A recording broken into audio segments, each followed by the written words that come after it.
जो इनको बढ़ावा दे रहे हैं कि इस गांव में, फलाने गांव में, ढिकाने गांव में पंडितों का आना जाना बिल्कुल बंद, क्या कहेंगे ऐसे मानसिकता को? ना, यह मानसिकता बहुत गलत मानसिकता है। ऐसा नहीं होना चाहिए। और यह वसुधैव कुटुंबकम का यह भारत वर्ष है। यहाँ सबों से सबों को प्रेम के साथ रहना चाहिए। कोई भी एक वर्ग विशेष को लगता है कि ब्राह्मणों को यदि दान दक्षिणा दिया जाए तो भूखे मर जाएंगे। नहीं, यह बात बिल्कुल गलत है।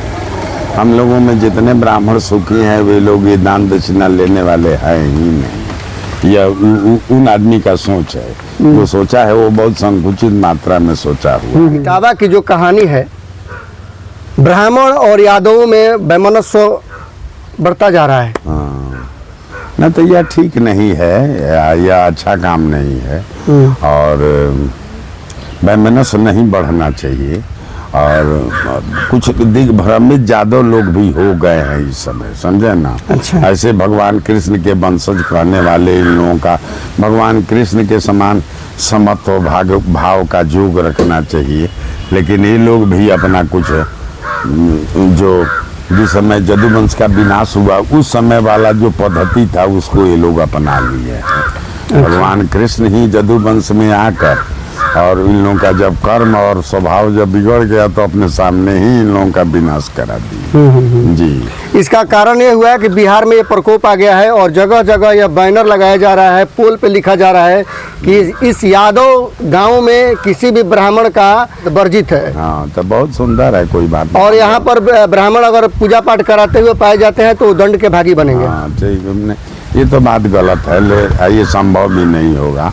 यादव लोग में भी बहुत अच्छे लोग हैं जिन लोगों से मुझे संपर्क है। वे लोग इन दिखावे वाले भाषणों में आने वाले लोग हैं। जी, जो इनको बढ़ावा दे रहे हैं कि इस गांव में, फलाने गांव में, ढिकाने गांव में पंडितों का आना जाना बिल्कुल बंद, क्या कहेंगे ऐसे मानसिकता को? ना, यह मानसिकता बहुत गलत मानसिकता है। ऐसा नहीं होना चाहिए। और यह वसुधैव कुटुंबकम का यह भारत वर्ष है। यहाँ सबों से सबों को प्रेम के साथ रहना चाहिए। और ये जो समाज की कुरीतियाँ हैं उसको दूर करना चाहिए। यादव लोग कहीं दूसरे जगह से नहीं आए हुए हैं, यहीं के हैं। उन लोगों का भी सम्मान है और ब्राह्मणों का भी सम्मान है।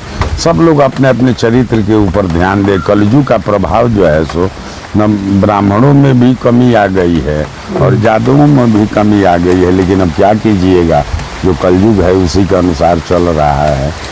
ऐसे भगवान से प्रार्थना करना चाहिए कि सबों में सद्बुद्धि आए, सद्विचार आए। अंतिम सवाल महाराज जी, कोई भी एक वर्ग विशेष को लगता है कि ब्राह्मणों को यदि दान दक्षिणा दिया जाए तो भूखे मर जाएंगे। नहीं, यह बात बिल्कुल गलत है। हम लोगों में जितने ब्राह्मण सुखी हैं वे लोग ये दान दक्षिणा लेने वाले हैं ही नहीं। यह उन आदमी का सोच है, जो सोचा है वो बहुत संकुचित मात्रा में सोचा हुआ है। और हम लोगों में जो उच्च दर्जे के ब्राह्मण हैं वे लोग दान लेना ही निकृष्ट काम समझते हैं। यह उनको मालूम होना चाहिए। और देखिए, ब्राह्मण जो है ना, सही ब्राह्मणत्व के अंतर्गत, अब जैसे हम लोग तो दान दक्षिणा वगैरह लेते हैं तो देखिए गौ का सेवा करते हैं, ठीक है ना।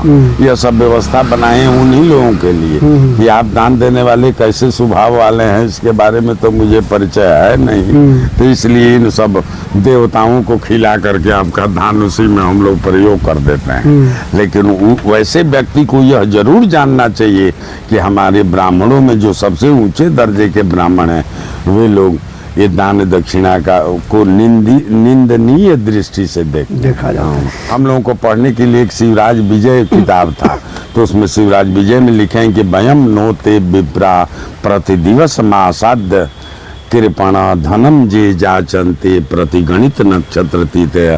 तुम हमको वो ब्राह्मण समझ रहे हो कि मैं पंचांग देख कर और तुमसे दक्षिणा मांगने वाला हूँ, ऐसा बात तुम भूल जाओ।